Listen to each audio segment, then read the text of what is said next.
Eh, Hola, mi nombre es Paula Vargas, estudiante de Contaduría Pública y voy a hablar sobre la teoría de los costes de transacción.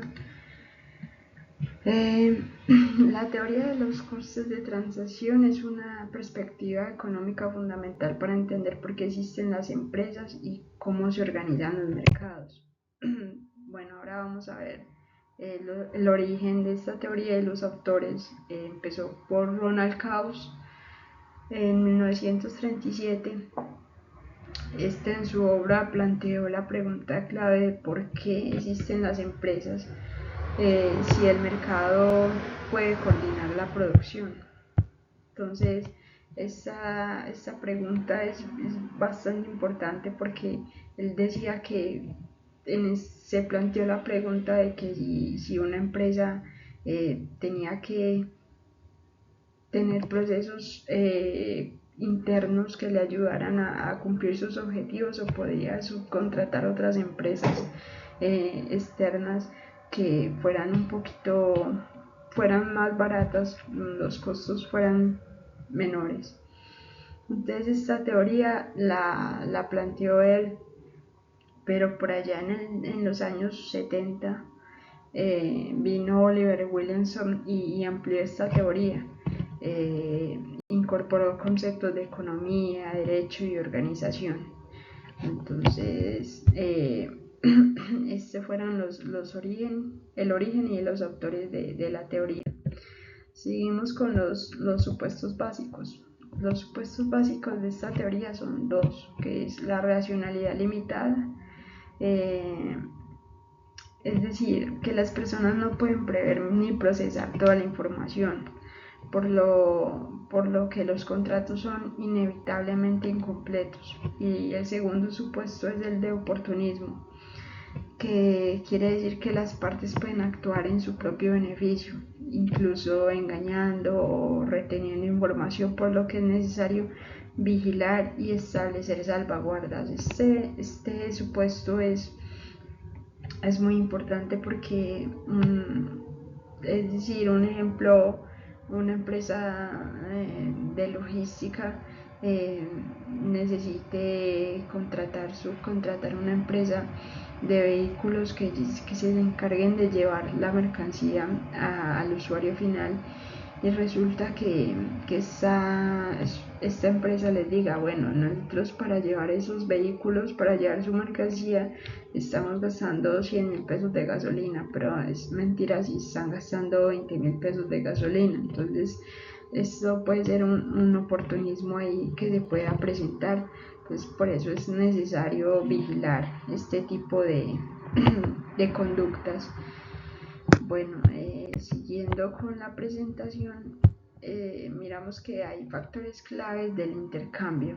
Entonces puede haber que son de frecuencia, es decir, cuán a menudo ocurre la transacción, la incertidumbre, qué tan imprevisible es el contexto, y la especificidad de los activos, o sea, cuánto está adaptado un recurso a un uso concreto, si es muy específico o cambia la estructura óptima de la organización.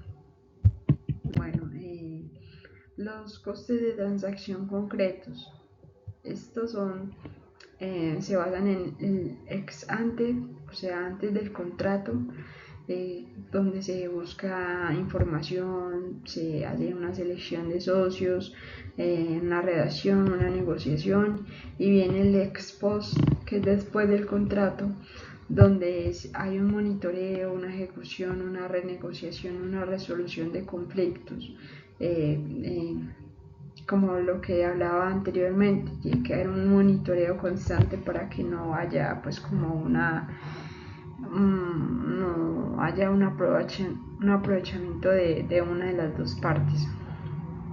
Bueno, continuamos con la elección de gobernanza, mercado versus jerarquía. Esa fue la pregunta que se hacía al principio Coase, eh, sobre, sobre esta teoría. Entonces la teoría explica que las organizaciones eligen la estructura de gobernanza que minimiza los costes de transacciones totales. Entonces,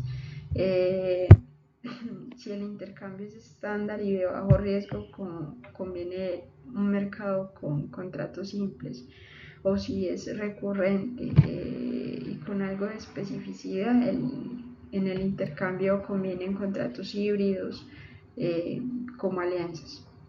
Y ya si es muy específico y ya tiene mucha incertidumbre, conviene la jerarquía, es decir, integrar la actividad dentro de la empresa. O sea, tener algo interno, o sea, no subcontratar, sino que sea un proceso interno. Bueno, continuamos con las implicaciones prácticas. Bueno, esto se traduce en que ya hay que, después de revisar todo lo anterior, todo lo de la teoría, vienen a la toma de decisiones. Entonces, vemos que en el diseño organizativo es si son procesos internos o se subcontratan. Entonces aquí viene ya pues como toda la toma de decisiones. O vienen también los contratos inteligentes, incluir cláusulas para que hayan salvaguardas. También vemos que hay fusiones y adquisiciones que son justificadas cuando la coordinación externa es más costosa que la interna. Entonces, si por ejemplo a nosotros nos cuesta más, nos está costando más subcontratar una empresa externa, entonces tenemos que entrar a mirar que es mejor a abrir un proceso interno donde haya más confianza en la información, donde sean más económicos los costos y que nosotros los vamos a manejar y los vamos a controlar.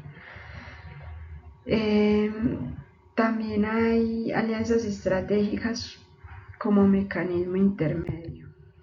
Bueno, acá vamos a las críticas y límites de esta teoría. Entonces, a esta teoría se le critica por enfocarse casi solo en la eficiencia. Casi todo su enfoque tiene que ver con la eficiencia y deja al lado aspectos sociales y políticos. Además, también no siempre es fácil medir los costes de transacción y en la práctica factores culturales y de poder también influyen. Entonces, eso es para tenerlo en cuenta. Y vamos con un caso práctico de una empresa colombiana. Una empresa se llama Servicios de Ingeniería Medellín, que ha manejado su contabilidad y nómina con una firma externa de contadores públicos. Desde que inició ha manejado esta subcontratación y entonces empieza a presentar problemas. Los problemas son que cada año debe buscar y negociar nuevos contratos. Entonces, con el tiempo, los costos de negociar, supervisar, proteger información aumentan y la empresa tiene que esto le va generando pues mayores costos. El segundo problema es que se manejan datos financieros muy sensibles. O sea, la confidencialidad ya no es tan controlada, sino que pasa a ser muy externa. Y hay retrasos en los reportes. Esta empresa tiene muchas otras empresas a las cuales les lleva la contabilidad y por eso entonces ya no está siendo tan oportuna en la entrega de los trabajos. Entonces acá vienen ya las decisiones, aquí es donde la teoría empieza a dar sus frutos y empiezan a tomar decisiones. Entonces las decisiones son abrir internamente un departamento de contaduría pública donde ya se empieza a ver que los reportes, que la nómina y todo el trabajo se empieza a entregar oportunamente. También donde pues todo el tipo de confidencialidad. Tenemos un mayor control ahí con la confidencialidad. Y ya no tenemos que estar negociando contratos, sino que nosotros internamente los manejamos. Entonces, este es un caso de una empresa donde se puede aplicar la teoría. Bueno, para terminar, quise hacer una comparación entre las dos teorías, profe, que usted eligió, que son la teoría de los costes de transacción, que busca una eficiencia económica, minimizando costes, y la otra teoría, que es la dependencia de los recursos. Pues esta teoría busca reducir la vulnerabilidad y aumentar el poder sobre recursos críticos. En la práctica, ya llevándolo a la realidad, las organizaciones combinan ambas perspectivas para decidir una estrategia. No es que una teoría sea mejor que otra, no. Es que las empresas normalmente las combinan y llevan a cabo una buena estrategia para cumplir sus objetivos. Bueno, para terminar, la teoría de costes de transacción nos ayuda a entender por qué y cuándo las empresas internalizan los procesos o los externalizan o establecen alianzas. Es una herramienta clave para la toma de decisiones estratégicas. Entonces, sin más que agregar, profe, muchas gracias y gracias, compañeros.